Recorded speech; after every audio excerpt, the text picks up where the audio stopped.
You're tuned in to the 3 Pixels podcast.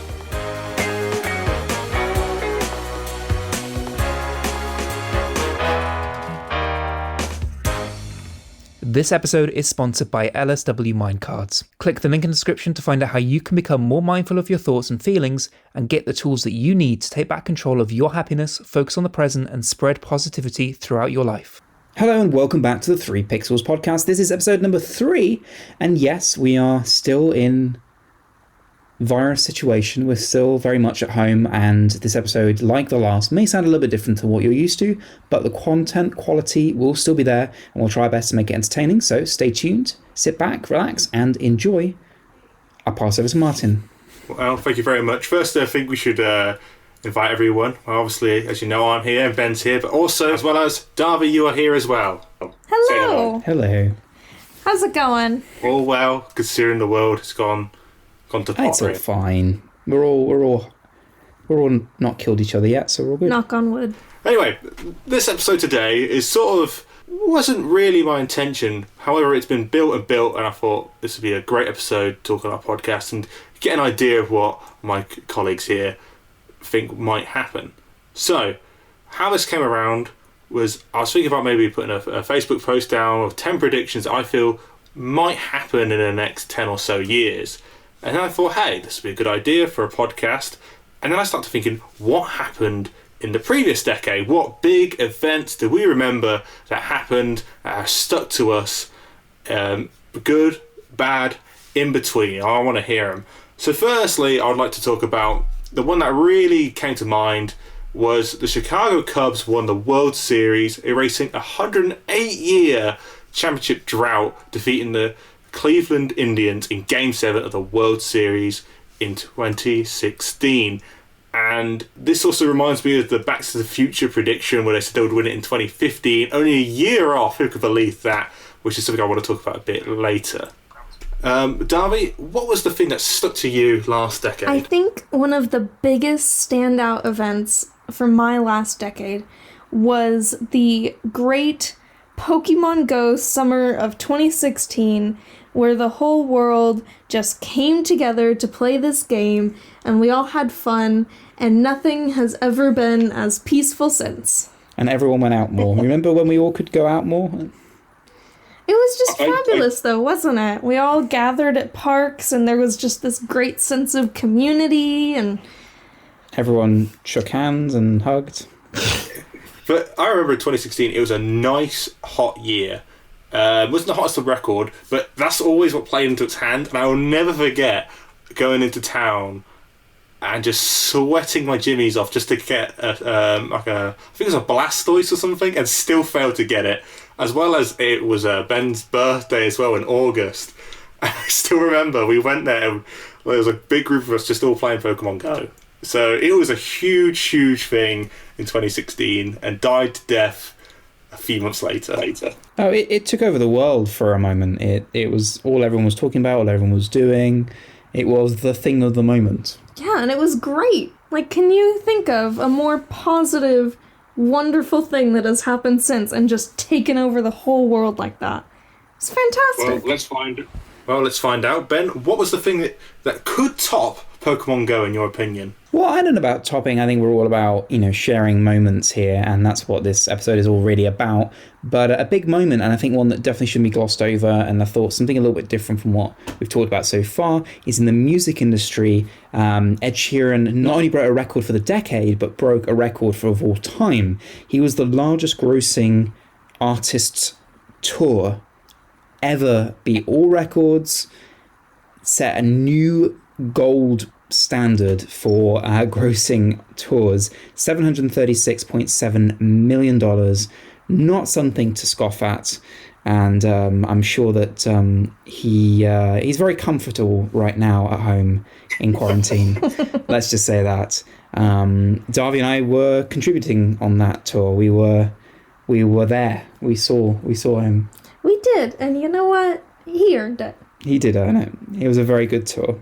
Very, very good tour. And for one man, it's an incredible achievement.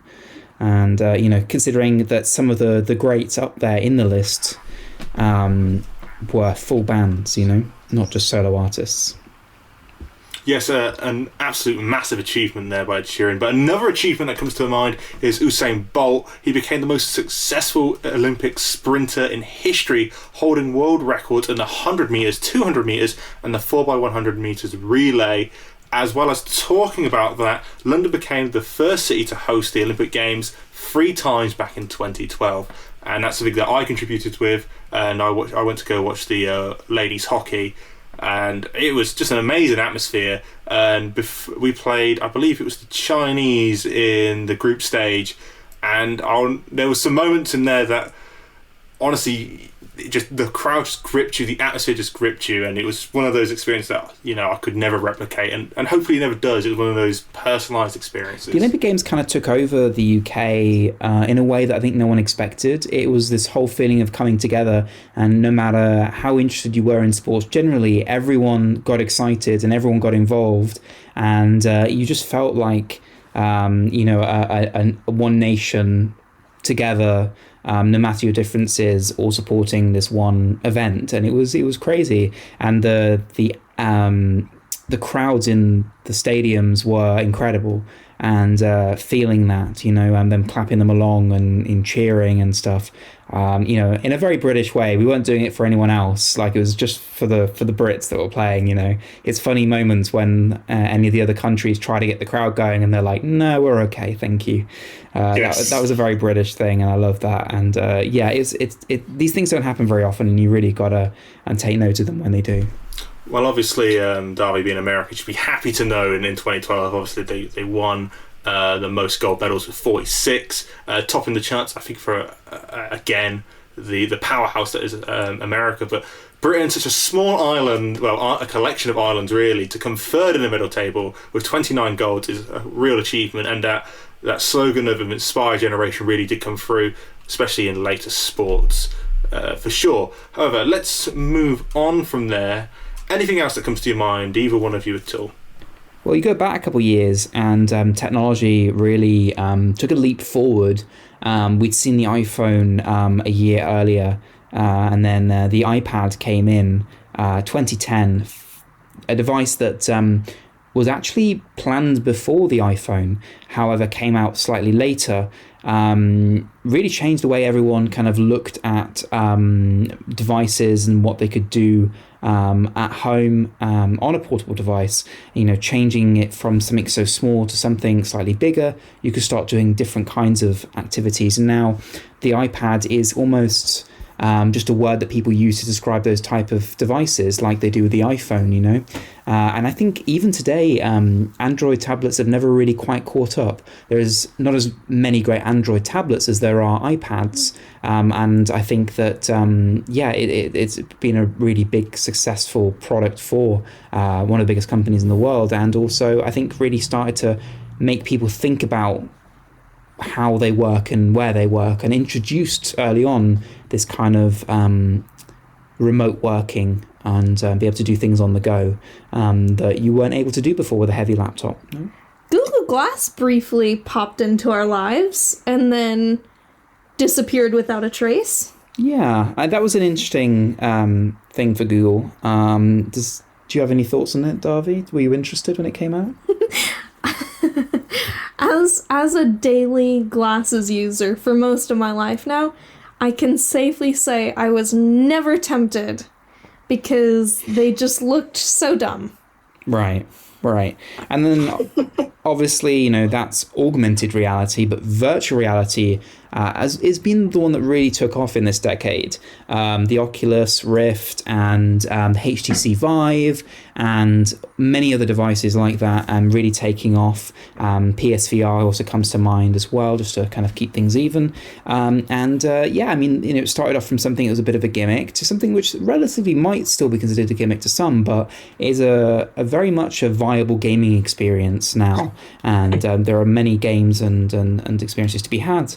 And I think that it's really come a long way. The future in it, not so sure. I don't know, into the next decade. But I think augmented reality is where I would keep my attention looking forward. Yeah, I think VR is here to stay. I mean, even just as like a recreational business, It seems like they've done pretty well for themselves in our community. Here, there's a couple different businesses that just do VR, and I actually went to one for my brother's birthday a few years back. It was so cool. I enjoyed it so much. I got to, like, swim with whales, and I shot webs as Spider-Man, and it was awesome. It was tight. But let's move on from there. A bit also was on technology and all across social media. You couldn't escape it. It was, what colour was the dress? This actually came up at my dinner table only a couple weeks ago. To this day, we are still debating it. Yes, I have only ever seen it as blue and black. How about you? Yeah, blue and black, always. I've seen it both ways. I've looked at it sometimes and seen it one, looked at the other and seen a different way. So I can totally see how people can see it both ways. It really depends on, I think, the environment you're looking at, light, and what you've been looking at before. I think there's lots of things in there. But yeah, it's interesting. I mean, there have been lots of illusions like that in the past, but none really took off in this kind of way. So it was interesting to see how it took hold of the world, really, for a brief moment there. Well, because we talk about dresses, we should also address the royal weddings that happened, two, in fact, that happened this decade. See, to me, it felt like the other day. I still remember the parties that happened in 2012 when it was Kate's. I still remember my grandma, granddad coming over, had a barbecue, watched it on TV, we all went outside, celebrated, had tea, we had scones, the works. And I still remember that to this day, and it was one of those happy moments. Everyone felt great. I also remember, butcher her name, I apologise, but do you remember Holly Willoughby? She wore her own wedding dress, and people on social media slated her, saying, you're trying to be something you're not, but actually she was just trying to take part of the festivities, and I'm sure many people, British people, even Australian, all across the world, rejoiced in some way of form, who enjoy the royals, shall we say. Yeah, and I mean, in a world that sometimes can seem quite hostile and can seem quite upsetting, I think it's nice to have these moments where we can all come together over an event or a topic and just, enjoy and celebrate. And I think any reason for people to come together and have a party is good enough for me. And I think that it's important that we have these moments, whether you're a royalist or not. I think that it's just a happy moment, and weddings often do that for people. They often bring people together. Speaking of weddings, in 2015, the US legalized same-sex marriage. Woo! But that's a huge step forward for sure. I think it's something that needed to be done earlier, and I think it's just, again, it was natural progression, and I'm very happy that it did go through. Obviously, in the UK, we legalised it in England, Wales, and Scotland in 2014, and Northern Ireland in 2020. That was the more recent, and today, LGBT citizens have most of the same legal rights as non-LGBT citizens, and the UK provides one of the highest degrees of liberty in the world. For me, I can't forget the launch of Twitch in 2011. As it being a big gamer, especially years ago, and doing a lot of live streaming and video making, Twitch was a big part of my life. And essentially, if you were live streaming on Twitch. I think Twitch really set the bar for live streaming in the video game world, that other people, including YouTube, who is a behemoth in its own right, actually played catch up on. And now there are other platforms available as well. Yeah, it's been really interesting to see that launch and take over, and then Amazon eventually bought them in recent years, and to see how that's grown. I mean, who'd have thought that live streaming would have became a career for some, would have become a big earner for some, and now with people working from home, it's even bigger platform for many. So it's quite interesting. Yeah, you talk about like people making a career out of it. The one that always comes to mind is when Ninja was bought for a disclosed amount of money. He did do a podcast with a guy called True Geordie, and he said I think it was 7 figures that I think Google Play offered him. So some people are getting a lot of money off this, and some people, like you said, launched a career out of it. Yeah. Talk about careers. I mean, Leonardo DiCaprio's career was arguably set to a new level with the Oscar he finally won for The Revenant. No one thought he was going to get there. It was a running joke by this time, talk about internet memes. Yeah, I'm happy for him that he got it. It almost seemed to be one of those things that will just never happen. But we saw it in this decade. Almost like one of those fingertips away. Throughout his entire life, he would never achieve it. And then, let's say he's 70-odd, he announces a retirement. His last sort of Oscars he goes to, they give him like a lifetime achievement one, and that would have been it. Like, they would have gave him like, you tried, but here's one we're going to hand you, not actually one that you received. So to see it in The Revenant, I was surprised he never won it for like things like Django Unchained. His performance in that was superb. And The Revenant, I still remember, I believe we were doing our student radio at this point in 2016, and I remember very clearly saying to you, if he wins it for A Revenant, I know nothing about the Oscars. And here we are today. I know nothing about the Oscars, clearly. Yeah, I thought he was going to get it for The Wolf of Wall Street, to be honest with you. I thought he was going to get it for that. Yes. Well, there's so many movies that he's deserved some kind of an award for, and he just... Forgetting Titanic. Yeah, gosh, what a classic. I personally think that the reason that he got one for The Revenant was because of the pressure from the internet. So it was 22 years in the making, if you remember rightly. In 1994, he was given an Oscar nomination, and it took up to 2016 till he actually won an Oscar. And actually, ever since he's won that Oscar, he's only been nominated for another Oscar one more time, and that's very recent, and that's Once Upon a Time in Hollywood. That's in 2020. But talking about things that people are in love with, Tinder launched in 2012. I still remember in university the amount of people who were using Tinder in 2013. That would have been about, so still at the apex of its popularity. I don't know if really many people use it now, but it was a massive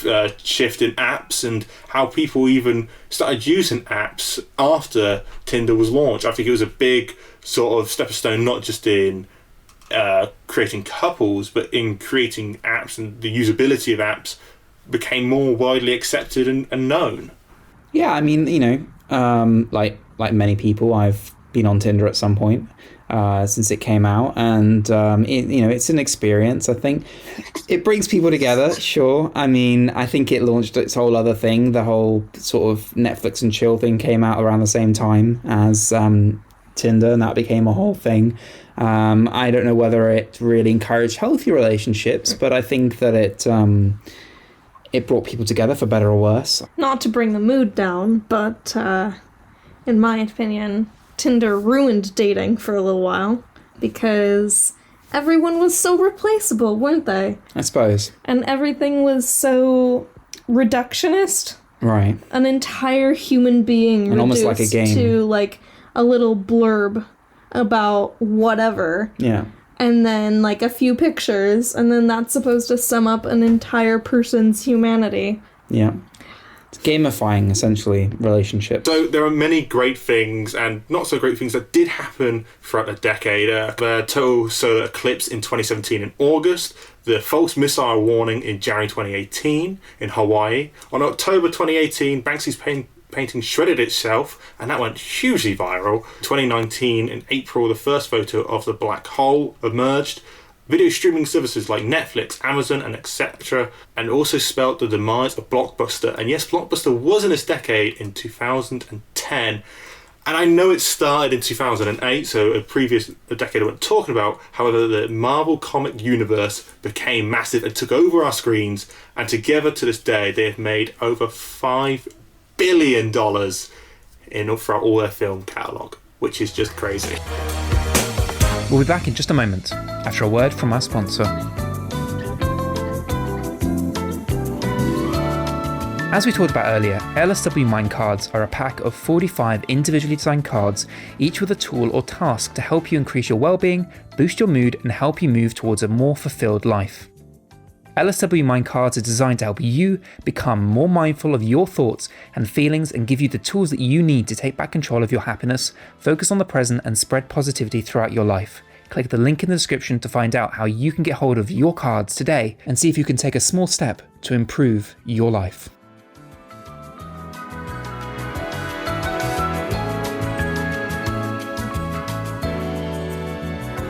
I'm afraid that's all we've got time for in this episode.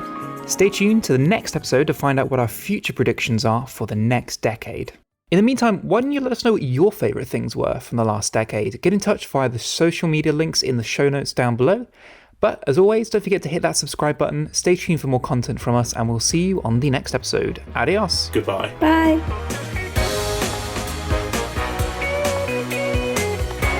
You're tuned in to the 3 Pixels podcast.